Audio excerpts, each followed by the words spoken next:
Salut, la pragmatime. Ça sent le chaud un peu, non?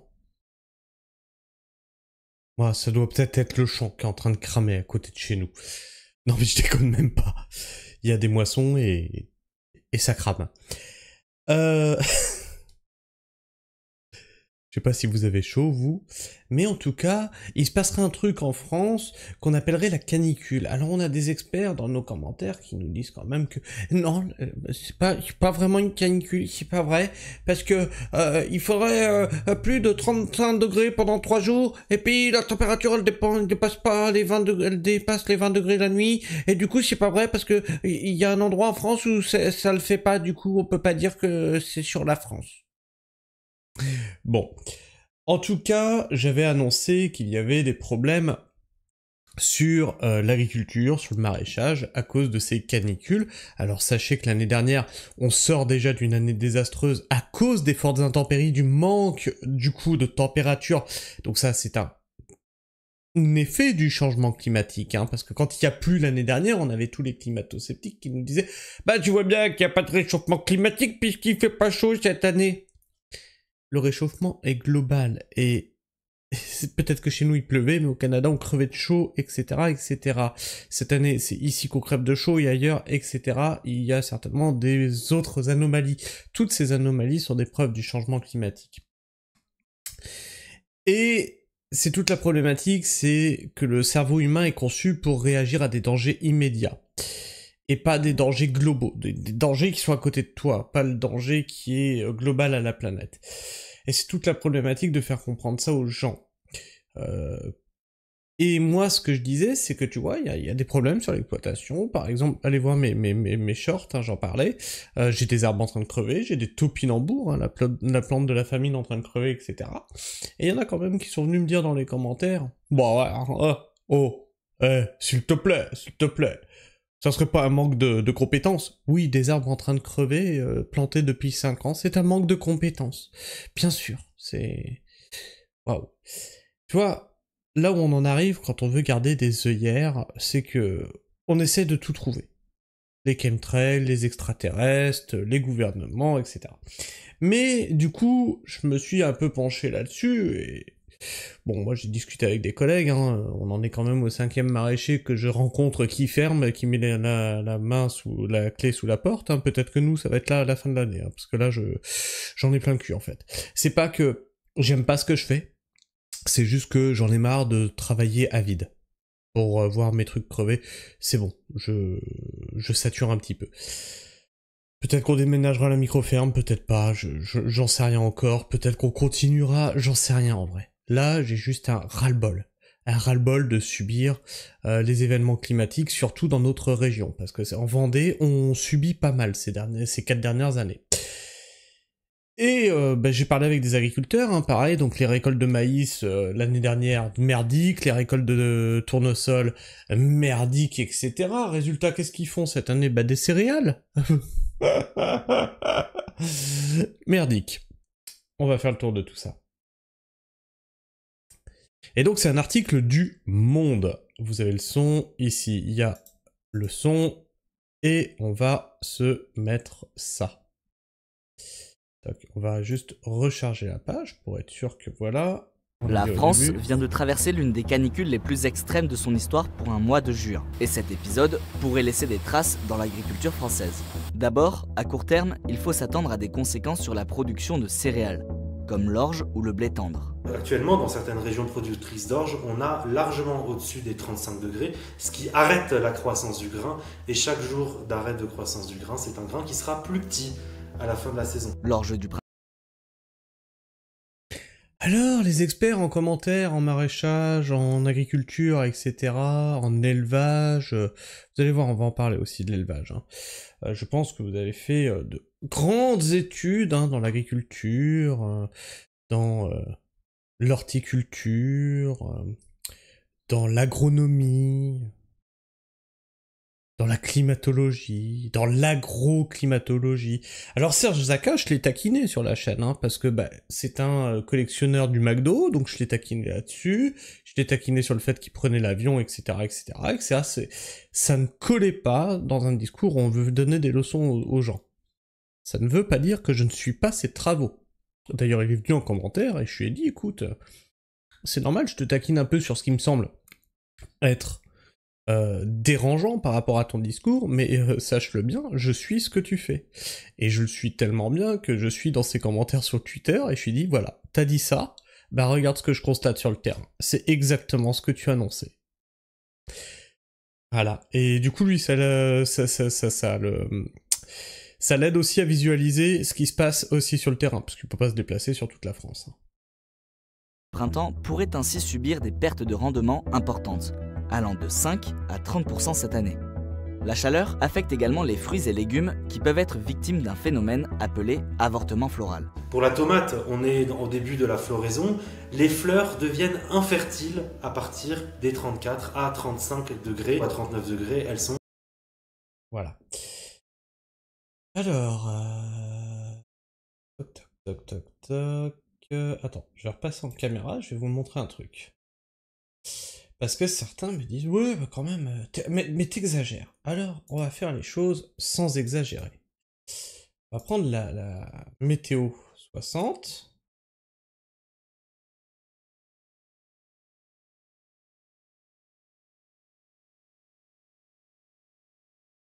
Et essayer de le coller là. Et je vais essayer de cacher, voilà, cacher ma localisation. Toc. Donc là, c'est météo 60. C'est pour demain. Demain, tu vois, il va un peu pleuvoir. Alors tu vas me dire, tu vois, il y a de la pluie, c'est bien.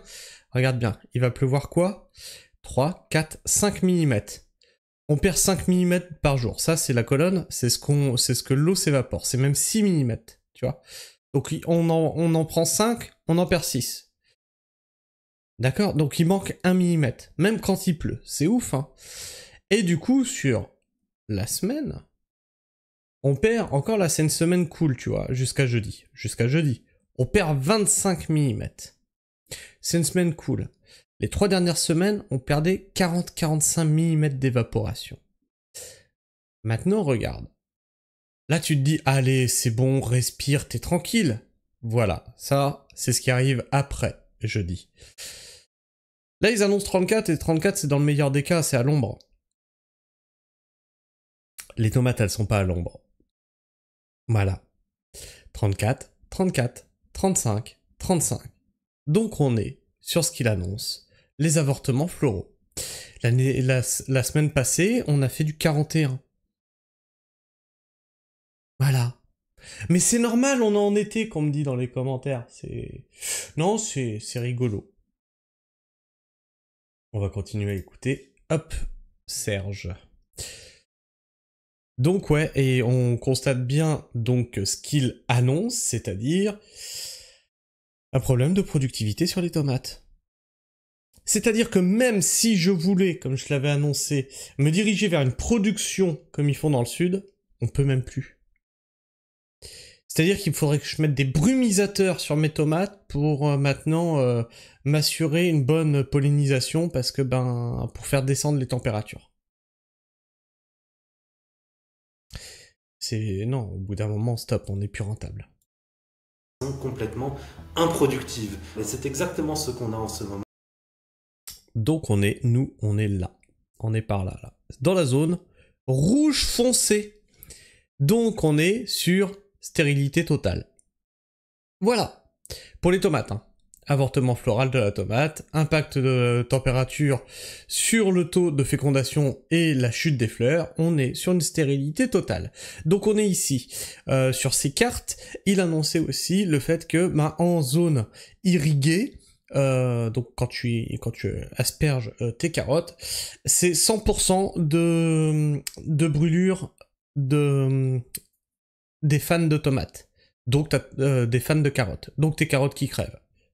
Qu'est-ce qui s'est passé? On a constaté exactement ce qu'il avait annoncé. 100% de nos carottes ont crevé. Donc on n'a plus de carottes. On n'a plus de choux c'est bon, là on arrête de les irriguer, ça sert à rien, ils devraient déjà être prêts, c'est pas la peine, ils sont pas prêts, ils sont en train de galérer. Donc on a perdu les choux, on a perdu les carottes, on a perdu les tomates. il nous reste... Enfin, on a perdu les tomates. Les tomates sont moins productives. Il nous reste les melons, les pastèques, les salades qui survivent tant bien que mal, les blettes qui sont en train de monter à graines, mais bon, on pourra peut-être récolter 2-3 feuilles. Qu'est-ce qu'on fait, nous, avec ça? Au bout d'un moment, si, il nous reste aussi les poireaux, mais les poireaux, ça arrivera en fin de saison. Il nous reste les courges, les courgettes. Voilà. Au bout d'un moment, moi, je veux bien me battre, mais ça suffit. Et tu vois que si j'étais près de la côte, ça changerait déjà du tout au tout. D'accord? Au bout d'un moment, faut aussi se dire, ça sert à rien de se battre contre les éléments. Alors effectivement, si tu es ici, là, t'as pas ce problème, hein, comme certains nous disent, oui, mais moi, ou alors il y en a un qui m'avait dit, oui, moi je suis ici, là, je vois pas les problèmes dont tu parles, alors c'est faux. Des températures caniculaires sur des fleurs tout jeunement formées qui du coup vont tomber et ne pas former de fruits par la suite. Enfin, les fortes chaleurs font souffrir les animaux dans les élevages. Lorsque ce stress thermique est trop important, on peut avoir des baisses de production du lait ou des baisses de taux de ponte pour les poules par exemple. Voilà pour les conséquences immédiates, mais elles peuvent entraîner des problèmes en cascade. Par exemple pour les pâtures. Les pâtures, c'est là où nos animaux... Alors là, moi j'aime bien parce qu'il vous parle de problèmes dans les pâtures et il te montre une pâture bien verte. Chez nous, tout est brun. Début juillet. Tout est brun. Même les gazons, tout, partout. C'est des champs de blé partout en fait. C'est la même couleur. Broutes, eh bien ces pâtures-là ont arrêté déjà leur croissance à cause de la chaleur, mais aussi du manque d'eau. S'il n'y a pas assez de production dans les pâtures, il faudra déstocker des stocks du printemps, et s'il n'y a pas assez de stocks au printemps, on se retrouvera dans une situation comme en 2022, où on a dû chercher de quoi nourrir les animaux à travers la France, puisqu'il n'y avait plus assez de nutrition pour les animaux dans la plupart des régions françaises. Face à la... Et c'est là que les gens n'arrivent pas à comprendre.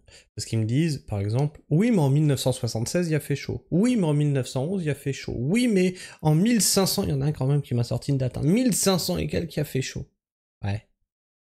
Le problème, c'est pas qu'il fasse chaud. Le problème, c'est la répétition de ce truc-là. Le problème, c'est que avant les années 2000, on dépassait rarement les 40.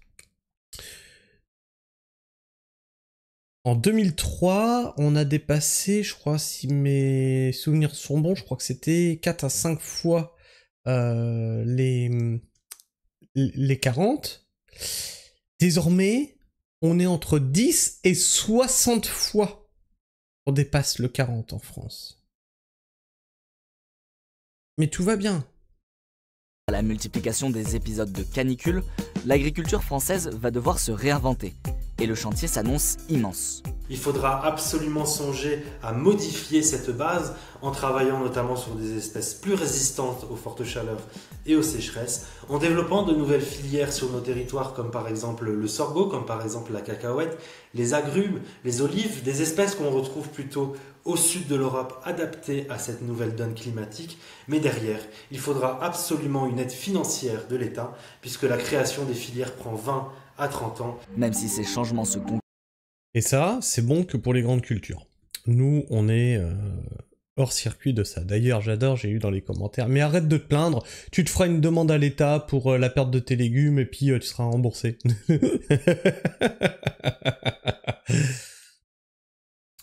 Un, ça ne marche pas comme ça. Deux, les agriculteurs payent des assurances, hein, c'est pas des aides de l'État, c'est une assurance, donc ils la payent. Et 3, tu penses bien qu'on s'était déjà renseigné pour les assurances, nous n'avons ni la surface, ni les cultures qui rentrent dans ce contexte-là. C'est-à-dire que c'est ça en fait, c'est les céréales, le maïs, etc. qui va rentrer là-dedans, pas les cultures légumières, qui rentrent dans les subventions de l'État. Concrétisent, ils ne seront pas suffisants pour mettre l'agriculture hors de danger.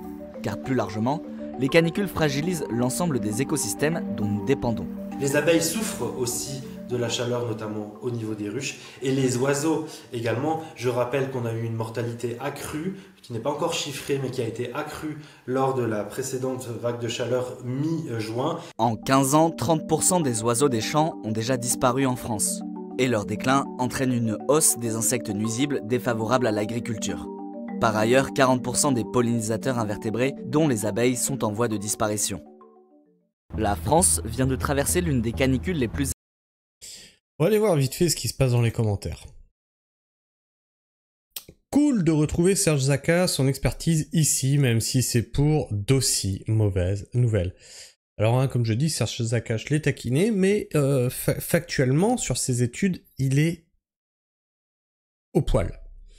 Merci pour ce travail réellement journalistique. Planter des arbres.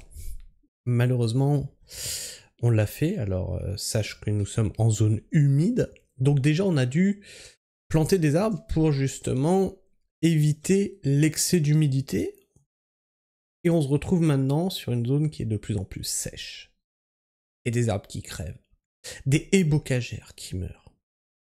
Tu pourras planter ce que tu veux, mon grand, mais quand ton terrain, ça commence à devenir la savane, ça devient compliqué. Très intéressant. Depuis le temps que la sonnette d'alarme est tirée, mais les dirigeants en ont littéralement rien à faire du pays et des habitants. Et puis les solutions qu'ils trouvent, comme les solutions des écologistes, ne servent strictement à rien.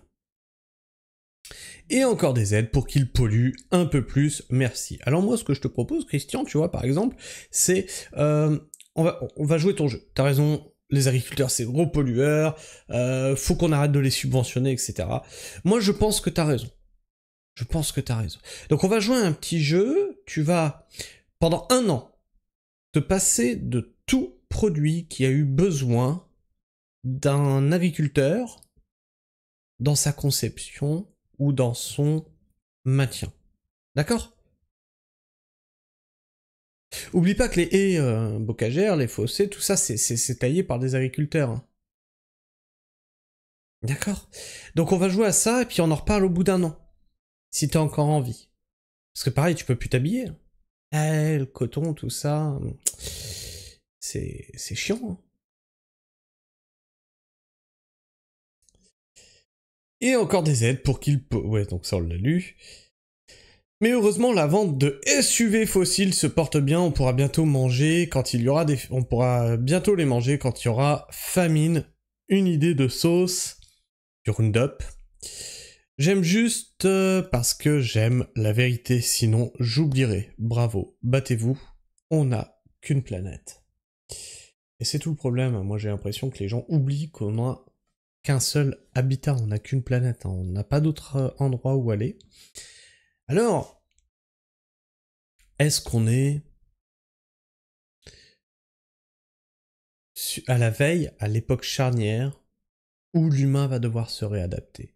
N'oublions pas que dans l'histoire de l'humanité, l'humain était un nomade. Et il devait se déplacer pour sa nourriture, pour sa subsistance. Alors c'était pas la meilleure des époques de l'humanité, hein. Il y avait un taux de mortalité assez important, etc. Et si l'humain a pu se développer au point où il en est, c'est parce qu'il a pu être sédentaire. Alors là, vous voulez pas... Pour beaucoup d'entre vous, enlever vos œillères et vous dire « Oh, mais c'est pas d'origine anthropique, hein, tout ça, c'est pas de notre faute. » Ok, je veux bien te croire. Mais il va bien falloir trouver une solution, parce que, à mon avis, tu vas pas kiffer la vie nomade. À mon avis. Nous, on est en train d'y songer. Et pareil, on a tout un système de société qui est basé sur une sédentarisation. Hein, l'économie, tout ça, est basé sur la sédentarisation. Tout ça, il faut le repenser, il faut le revoir, il faut même l'abolir. Je veux dire, là, nous, ce qui nous fait réfléchir, c'est que si on arrête l'activité, on n'a plus de revenus. Plus de revenus, on peut plus payer nos factures, on peut plus payer tout ça, tu vois, tout ce qui est capitaliste, etc., c'est basé sur un mode de vie sédentaire. Seulement, on va pas non plus se tuer pour avoir 3 clopinettes parce que le soleil crame tout et ensuite tu as des flottes torrentielles en hiver qui emportent tout. Faut arrêter. Là. Au bout d'un moment, ça suffit. Et c'est plus, j'ai plus cette peur du matériel. C'est-à-dire que là, maintenant, s'il faut dégager tout ça, prendre le van et se barrer, on se barrera et puis c'est tout. Seulement, moi j'ai déjà la mentalité qui a évolué depuis des années. Je pense que vous en êtes pas tous à ce point-là, à dire je peux tout lâcher. Et encore que, on peut pas tout lâcher, parce que on a notre gamin aussi, notre gamin qui va prendre son envol, mais on peut pas le laisser comme ça dans cette région et puis nous se barrer dans un autre pays, par exemple. C'est pas humain, c'est pas, tu vois, on n'aurait pas une fibre parentale si on faisait ça. Enfin bref, je sais pas ce que tu penses de tout ça, n'hésite pas à me laisser ton opinion et ton avis dans l'espace commentaire, à t'abonner si tu es encore là en fin de vidéo, et bien sûr tu peux partager et liker, hein, tout ça, comme ça permet à cette vidéo d'être plus vue dans les algorithmes de l'internet de YouTube, et en plus moi ça me fait plaisir hein, de voir que mon travail, vous l'appréciez, vous le partagez, vous le likez et vous le commentez. Sur ce, moi je vous fais la bise, prenez soin du sol, une planète, on n'en a qu'une, et restez pragmatique. Ciao.